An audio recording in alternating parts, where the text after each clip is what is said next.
창세기는 하나님께서 천지를 창조하신 사건을 말씀하고 있습니다.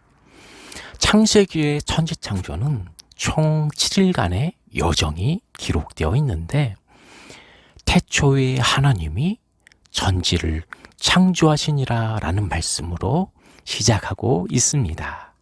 그런데 현대어 성경은 천지를 우주로 번역하였고 NIV 영어 성경은 여러 하늘들의 땅 하나라고 번역하고 있어요. 이 번역을 채택한다면 우리는 1절과 2절의 말씀을 통해 태초부터 구원과 심판이 애정되어 있음을 알 수가 있게 됩니다. 왜냐하면 하늘나라도 있음을 알 수 있게 되니까 구원과 심판도 있음을 1절과 2절을 통해서도 알 수 있게 되는 것이죠. 그렇다는 것은 인간에게 율법 곧 하나님의 말씀이 주어지게 될 것임도 우리는 알 수 있게 되는 것입니다. 2절에는 땅이 혼돈하고 공허하며 흑암이 깊음 위에 있고 하나님의 영은 수면 위에 운행하시니라 라고 기록되어 있습니다.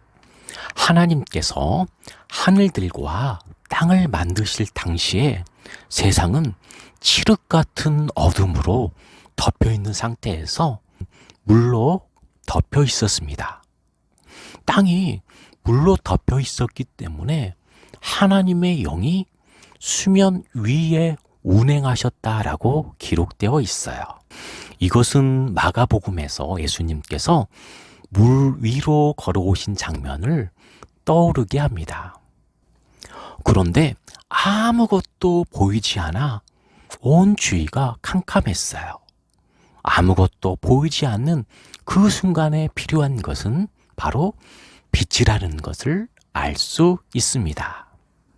3절에는 하나님이 이르시되 빛이 있으라 하시니 빛이 있었고, 그래서 하나님께서 빛이 있으라 하셨더니 빛이 생기게 되었어요.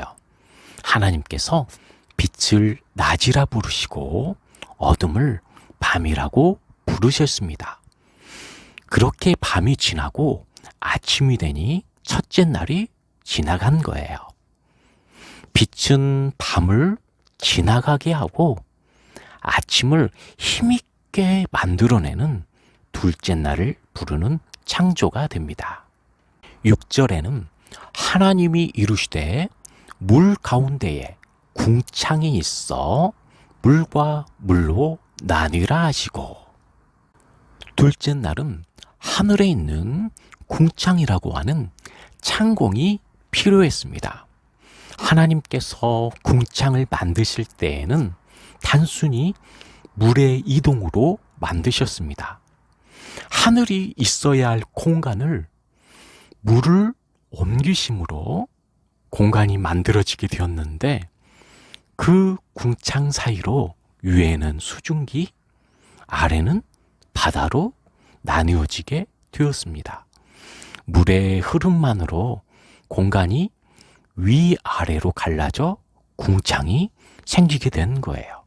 하나님께서 이것을 하늘이라고 부르셨습니다. 7절과 8절은 하나님이 궁창을 만드사 궁창 아래의 물과 궁창 위의 물로 나뉘게 하시니 그대로 되니라. 하나님이 궁창을 하늘이라 부르시니라. 저녁이 되고 아침이 되니 이는 둘째 날이니라 라고 기록되어 있습니다. 물의 흐름은 증발로부터 시작됐고, 증발은 빛이 있었다는 증거인데 그 빛이 세상에 미치는 효과를 나타내고 있습니다.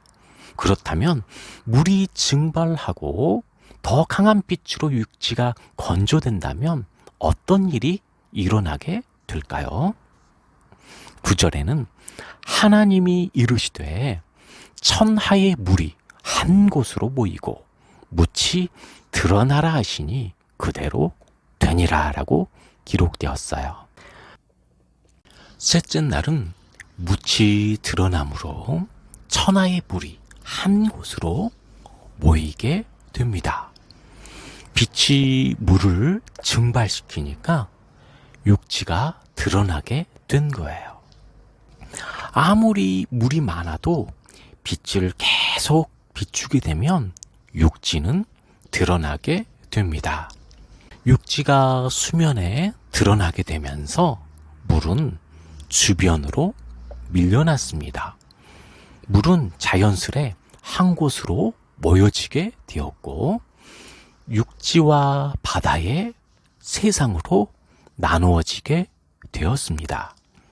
그렇게 땅의 모습이 드러나게 되자 하나님께서는 씨 맺는 채소와 열매 맺는 나무가 자라나게 하셨습니다. 이러한 식물들에는 때에 맞는 비가 필요합니다. 그래서 둘째 날 하늘을 만드셔서 미리 올라간 수증기로 하여금 비가 되게 하셨습니다. 넷째 날은 무엇이 만들어졌을까요? 14절에 하나님이 이르시되 하늘에 궁창에 광명체들이 있어 낮과 밤을 나뉘게 하고 그것들로 징조와 계절과 날과 해를 이루게 하라 라고 하셨어요. 넷째 날은 궁창에 광명체들을 만드신 날입니다. 그래서 그것들로 인해 낮과 밤이 나뉘게 하고 징조와 계절과 날과 해를 이루게 하셨습니다. 하늘을 보면 그 위에 또 다른 하늘이 있다는 것을 알게 하셨습니다. 해와 달과 별들을 보이게 하셨고 우주에 각종 광명체들이 있다는 것을 알게 하셨습니다. 마치 TV처럼 우주의 단면을 볼 수 있게 된 거예요. 또한 그 우주의 해와 달과 별들은 계절과 날과 해를 이루게 하여 생명체들의 수명을 결정짓도록 하였습니다. 또한 빛을 대변하는 태양이 생겼다는 것은 태양을 볼 때 빛의 역할이 중요하다는 것을 알게 하셨습니다. 하나님께서는 그 광명체들을 두 번째 하늘 곧 우주에 두시어서 땅을 비추게 하셨습니다. 우리가 볼 때 해와 달과 별들은 첫 번째 하늘에 있는 것처럼 보여요. 그런데 사실은 두 번째 하늘에 곧 우주에 있는 창조물들이라는 것을 우리는 알고 있습니다. 이와 같이 세상의 사람들이 크리스천들을 볼 때는 그들이 똑같은 모습으로 세상에 사는 것처럼 보이겠지만 영적인 눈이 떠지게 되면 곧 천국의 시민권을 두고 있는 세상을 비추는 빛과 같은 존재라는 것을 알게 되는 거예요. 세상 사람들에게 빛이 비춰지지 않으면 그들은 어둠 속에서 죽게 되는 거예요.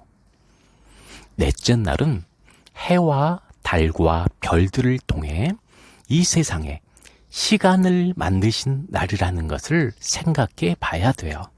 세상에 때와 기한을 정하신 것을 기억하시길 바랍니다. 이것은 꽃이 필 때와 질 때가 있으며 나무의 열매가 맺을 때와 시들 때가 있다는 것을 처음 우리에게 의미 부여해 주신 날이기도 해요. 이처럼 우리 재능도 언젠가는 꽃처럼 활짝 필 때가 있을 것입니다. 그 재능을 꽃 피우는 방법을 성경은 지속적으로 말씀하고 있어요. 넷째 날은 땅과 식물들의 기한을 정하신 날이라는 걸 기억해요. 해와 달과 별을 통해 시간과 징조가 나타났습니다. 이것은 봄의 징조가 보이면 여름이 오고 여름의 징조가 보이면 열매가 맺히는 가을이 온다는 것을 알 수 있게 합니다. 예수님께서도 이스라엘 백성들을 향해 징조에 관한 교훈을 말씀하신 바 있습니다. 마태복음 24장 32절 33절은 무화과 나무의 비유를 배우라. 그 가지가 연하여지고 잎사귀를 내면 여름이 가까운 줄 아나니 이와 같이 너희도 이 모든 일을 보거든 인자가 가까이 곧 문 앞에 이른 줄 알라라고 하셨어요. 그러면 다섯째 날은 어떤 일이 있었을까요? 20절에 하나님이 이르시되 물들은 생물을 번성하게 하라.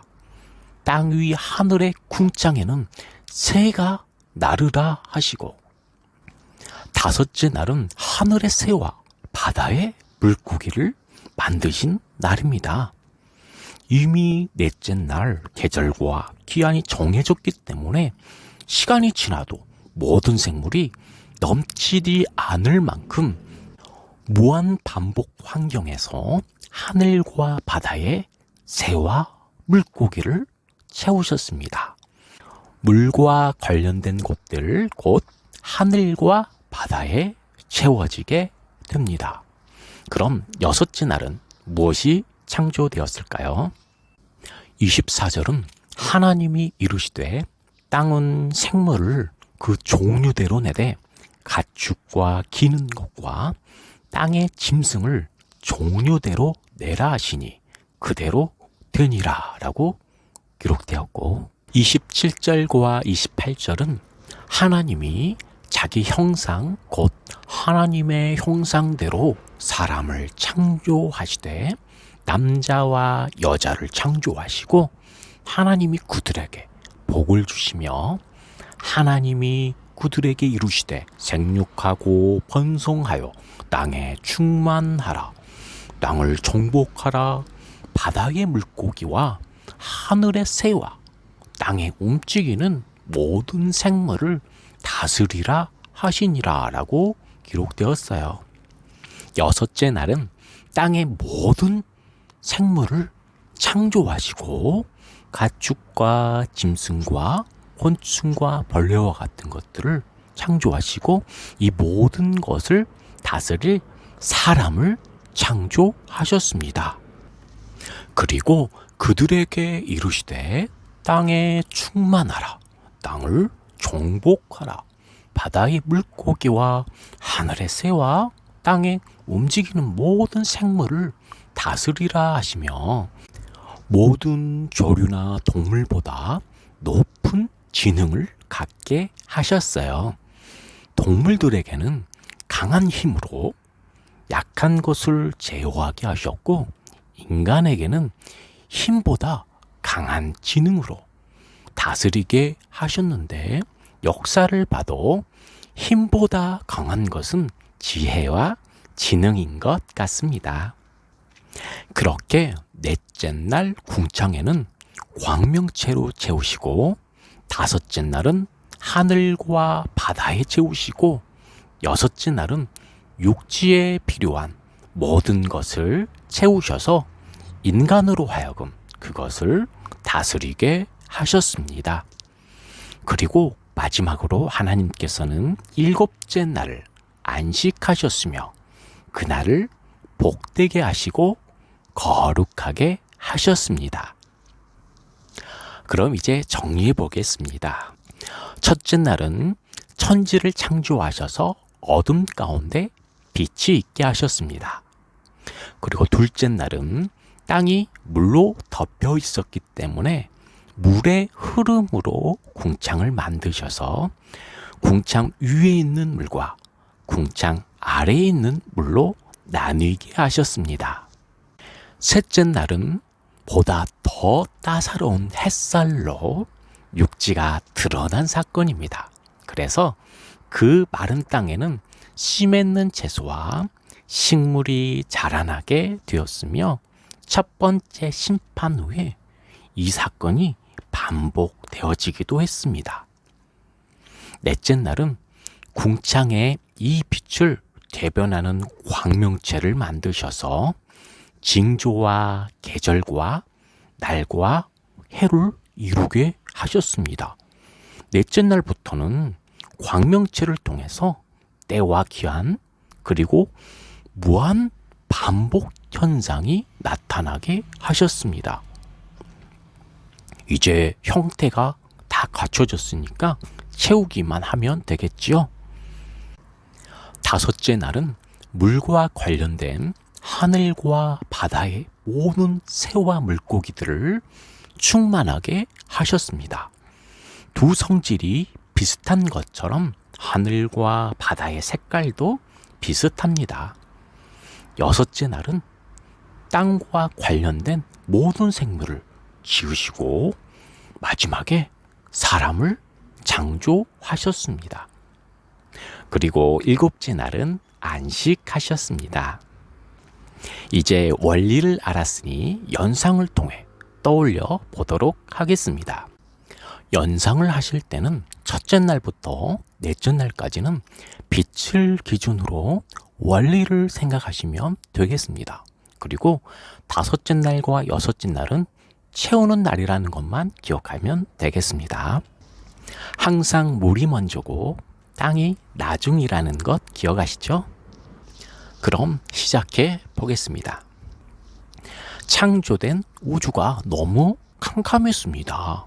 캄캄한 어둠에서 필요한 것은 빛이라는 것을 알 수 있습니다. 둘째 날은 그 빛이 물을 비추었습니다. 물이 증발됨으로 수증기가 올라갔는데 하늘에 구름이 되었습니다. 셋째 날은 증발된 물에 더 강한 빛이 비추어졌더니 드디어 땅이 드러났습니다. 땅에 꽃이 피고 열매가 맺혀졌습니다. 넷째 날은 우주에 해와 달과 별들이 생겨서 징조와 계절과 날과 해가 이루어졌습니다. 다섯째 날은 물을 상징하는 하늘과 바다에 채워지고 여섯째 날은 땅에도 채워지게 하셨습니다. 그럼 우리도 수고했으니 일곱째 날 안식해야 되겠죠? 여러분 힘드시지 않으셨나요? 저는 시간이 지나면 천지창조 순서가 잘 기억이 안 나서 이렇게 연상으로 천천히 생각하면서 기억하고 있습니다. 여러분들에게도 유익이 되셨나요?